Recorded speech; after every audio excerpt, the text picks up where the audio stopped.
계엄 세력의 청산, 유효 기간이 있다고 보시나요? 어쩌면 이 기간이 너무 길어지고 있어서 피로도가 우려가 될 그런 상황이다. 그렇게 판단을 하십니까? 최대한 신속하게 이루어질 필요가 있습니다. 예. 다만 그렇다고 해서 그러면 언제까지다라고 지금 선을 하나 딱 그어놓고 그때까지 그리고 그 이후에는 없어라고 단정 짓기도 굉장히 어려운 문제겠죠.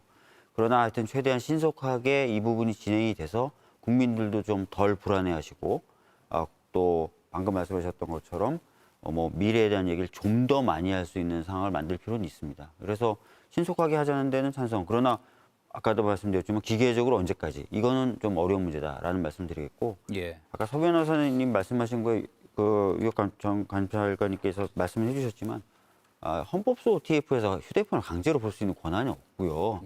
만약에 그렇게 하면 다 위법 행위가 돼서 그런 일은 없을 거니까 너무 그럴 거다. 예. 100% 그런다라고 말씀하시는 건 좀 무리다라는 말씀드리겠습니다. 예.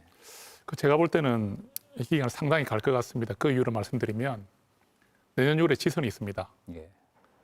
지선이 있기 때문에 민주당에서는 어떻게든지 이 내란 프레임을 가지고 가려고 할 겁니다. 제가 지금 말씀드리지만 아마 몇 달 후에 다시 제가 만나게 되면 이게 맞았다는 걸 한번 느끼게 될 거예요. 몇 달 후에 다시 모시겠습니다. 왜냐하면 거의 저는 99%라고 생각합니다. 예.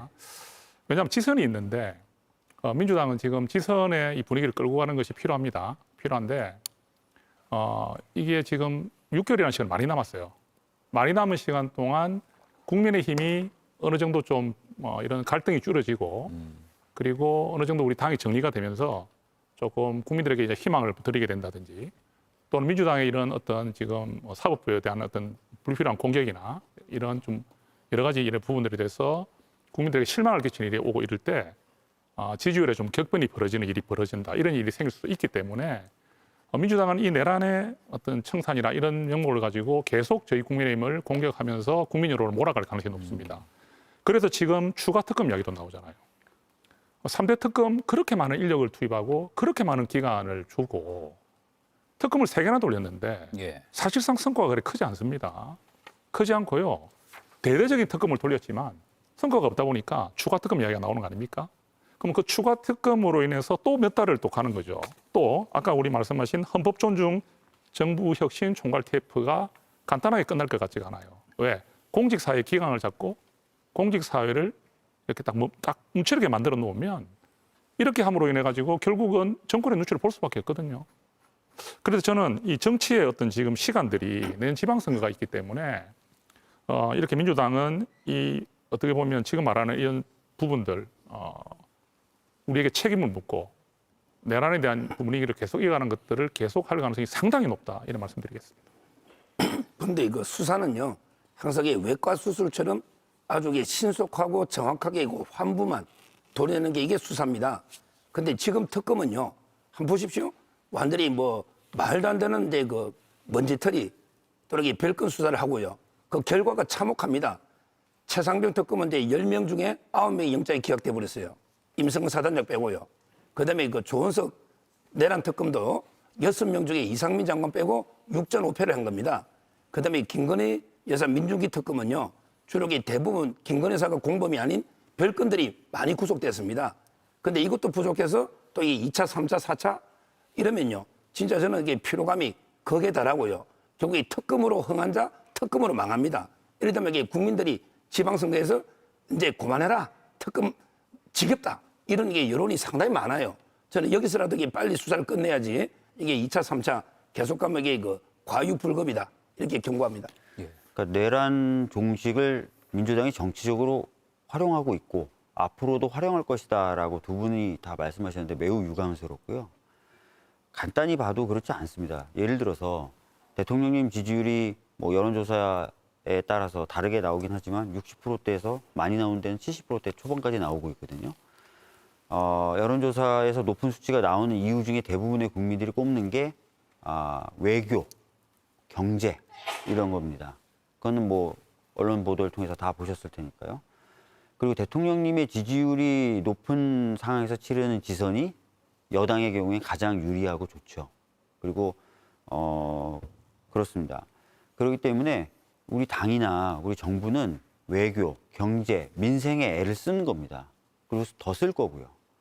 내란 종식은 저희들은 필요해서 한다고 보고 있고 또 진짜 필요해서 하고 있는 겁니다. 저는 오히려 국민의힘에게 묻고 싶어요.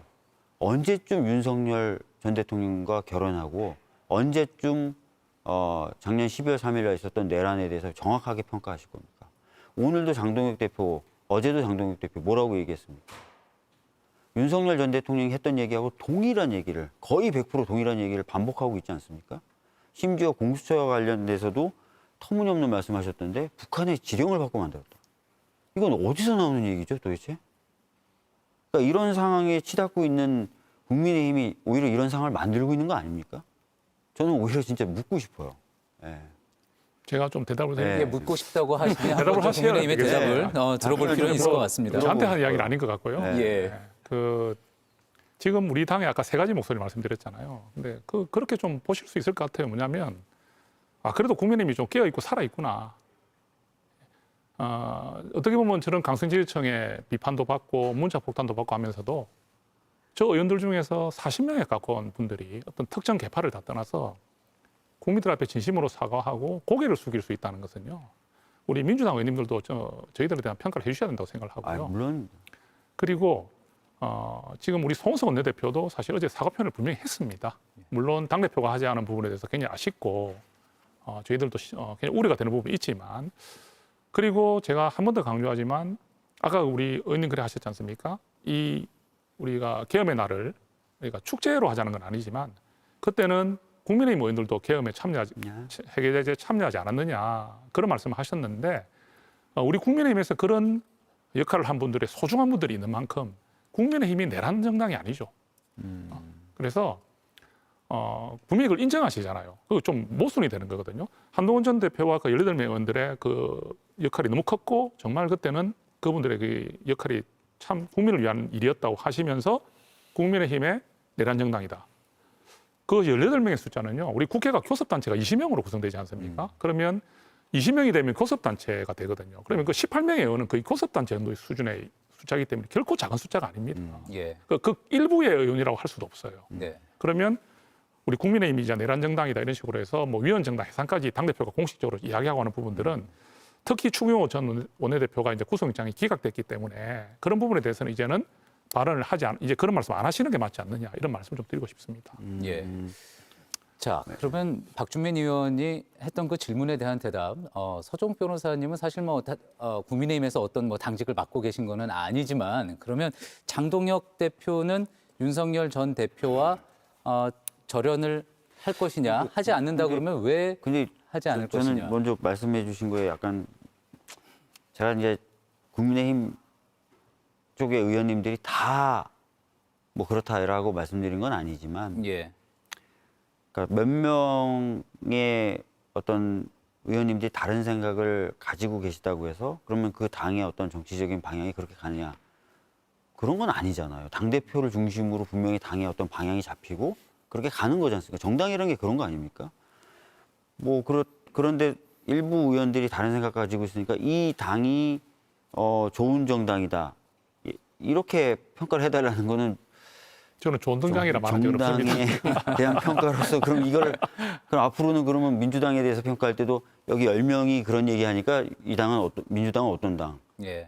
이렇게 평가는 안 하지 않습니까? 저는 그 부분에 대한 평가를 해달라 생각. 그래서 저는 정말 어려우시고 힘드시겠지만 우리 의원님 같은 분이 좀 더 목소리 내주시고 당 전체가 특히 당 대표를 중심으로 한 당의 지도부가 바뀐 모습을 보여주기를 원한다는 말씀 드리는 겁니다. 네. 예. 예. 아까 그 질문에 대한 답변 서종욱 변호사님에게도 한번 네, 들어볼까요? 그러시죠. 뭐. 예. 예. 장동혁 대표는 이제 그 계엄 해제 18명 중에 그 표결한 사람입니다. 예. 근데 그 이후에 탄핵을 갖다가 반대하면서 계속 이제 그 장애 집회를 했던 이런 분이에요. 그리고 이제 이번에 그 당대표가 될 때도 상당히 정통 강성 우파 보수 목소리 유튜브 포함해서 이런 데 지지를 얻고 당대표가 어떻게 보면 이게 이변이죠. 예. 김문수 대선 후보가 이게 끊고 1.5선이 당대표가 됐던 거예요. 따라서 저는 장동혁 대표가 이제 그 윤 대통령과 절연할 일은 없다. 절연하는 순간이 장동혁 체제가 무너지는 거예요. 따라서 이제 그 이번에 면회도 한번 갔다 오면서 10분 동안 거의 절반을 서로 울다가 왔답니다. 그 정도로 이게 끈끈한 또 인간적인 관계도 있고, 그래서 저는 아마 이게 그 앞으로도 왜 다른 사람들은 이게 그 전부 이게 그 다 포용하자고 하면서 왜 저는 윤석열 지지자들에게 포용을 못하죠? 예를 들어 윤석열과 절연, 황교안과 절연, 정가은과 절연 다 절연하면 누구하고 정치합니까? 그럼 여기 한동훈만 가지고 정치합니까? 보수가? 그런다 해서 이게 진보 전역에서 오는 것도 아니잖아요. 저는 다 포용하자는 거예요. 다. 우리가 정광훈, 광화문 셀뚝에 필요하다면 그것도 한 표입니다. 황교안 대표도 부정선거는 다르더라도 그것도 한 표입니다. 저는 윤석열 지지자가 더 많다 봐요. 한동훈과 윤석열 보면 저는 7대3 정도로 보고 있거든요. 따라서 그 자유파 보수가 다 통합을 해야지 누구는 안 되고 누구는 안 되고 누구는 안 되면 그럼 이게 한동훈 혼자서 정치하느냐고요. 이건 말이 안 된다. 앞으로 장동혁 대표도 이런 큰 통합의 길로 한번 갈 거로 보고 윤석열 대통령과 절연할 일은 없다. 이렇게 봅니다. 제가 한 말씀 드려도 되겠습니까? 의원님 저한테 한번 기회를 주십시오. 하셔야 될 것 그래야 같아요. 될 것 같습니다. 예. 우리가 지금 말하는 어떻게 보면 극우라고 말하는 분들은 그분들까지 다 포용해야 된다 하셨잖아요. 제가 이렇게 말씀 좀 드릴게요. 그분도 한 표지만 그분을 포용하는 순간에 마이너스 10표가 나옵니다. 예. 그 말씀을 좀 진지하게 드리고 싶고요. 왜냐하면 그분들이 주장하는 내용들이 자유민주주의 헌법 가치를 훼손하는 말을 많이 하고 있잖아요. 확정되지도 않은 부정선거론을 이야기하고 위헌적 비상계엄을 일으킨 윤석열 전 대통령을 계몽령이라 옹호하고 보수의 가치를 제대로 인식하지 못하고 제대로 판단하지 못하면서 그런 분들을 우리가 숫자로서 포용을 해야 된다? 그러면 그 많은 국민들 중에서 훨씬 많은 비중을 차지하는 분들이 다 빠져나가는데요. 그 부분에 대해서 저는 말씀을 좀 드리고 싶다는 뜻입니다. 저희도 마음으로는 한 표라도 더 생기면 좋죠. 그런데 과연 국민들께서 지금 말씀하신 그런 분들의 이미지가 어떤 이미지입니까? 정말 진정한 보수의 가치를 가진 분들입니까? 그래서 우리가 그냥 쉽게 생각을 하면 그분들까지 다 포용하면 숫자가 늘어나고 지지가 늘어날 것이라 생각하지만 제가 말씀드린 대로 그런 오히려 마이너스 효과가 나는 것이 분명하다 생각하기 때문에 지금까지 우리 당이 그분들과의 관계를 어느 정도 거리를 뒀던 것입니다. 예, 그렇게 말씀드리겠습니다. 저는 짧게 말씀드리면 지난 헌재 결정에서 전원 일치로 작년 12월 3일 날 있었던 일은 반헌법적일 뿐만 아니라 국민주권을 심대하게 침해한 것이다라고 판단을 했습니다. 반헌법적이고 국민주권을 심대하게 침해한 세력이 민주주의 헌법 체제 하에 국가에서 정치를 할 수 있습니까? 그건 아니에요. 그래서 그런 표는 아무리 많아도 거부돼야 됩니다. 배제돼야 돼요. 이 원칙을 인정하지 않고서는 민주주의 하에서 우리 헌법 체제 하에서 정치를 하겠다고 하면 안 됩니다. 근데 자꾸 이런 말이 나오기 때문에 우리 당대표도 위헌정당 이런 얘기를 하게 되는 거예요. 위헌적인 사람까지 다 끌어들이자. 위헌적인 것을 넘어서 헌법 질서를 완전하게 훼손하려고 했던 사람들도 다 끌어들이자. 우리 그런 정당이다. 어떻게 민주주의 헌법에서 그럼 그런 정당이 인정되고 유지될 수 있습니까? 우리 헌법은 그걸 부정해요. 그러면 안 된다고 하고 있습니다. 우리 헌법은. 이 말씀을 다시 한번 드리겠습니다. 혹시 서정욱 변호사님 짧게 반박하시면 기회 드리겠습니다. 근데 우리 진보 진영은요, 누구를 이렇게 배제하자는 소리를 못 들어봤어요. 제가 볼 때는 이게 진보당, 기본소득당, 심지어 이게 사회민주당까지 다 연대를 해서 하지 않습니까? 누구는 이게 민노총까지도. 그러면 이게 어떤 진보 진영에는 헌법 가치를 훼손하는 일이 없습니까? 저는 사법 파괴나 사법 장악 전부 이게 위헌이라 봅니다. 그러면 이게 너는 위헌 주장하니까 너가 하고는 못한다. 왜 보수만 계속 배제해 놓습니까? 제가 굳이 그분들을 옹호하자는 게 아니고요. 굳이 누구는 안 된다, 누구는 안 된다 이렇게 비난할 필요는 없잖아요. 가만히 있으면 이게 한 표인데 굳이 광화문 안 돼, 황교안 안 돼, 윤석열 안 돼. 그럼 이게 누가 있냐고 보수에. 이런 식으로 적극적으로 우리가 비난하고 공개할 필요는 없다. 예. 차라리 가만히 있으면 되는 거죠. 예, 알겠습니다.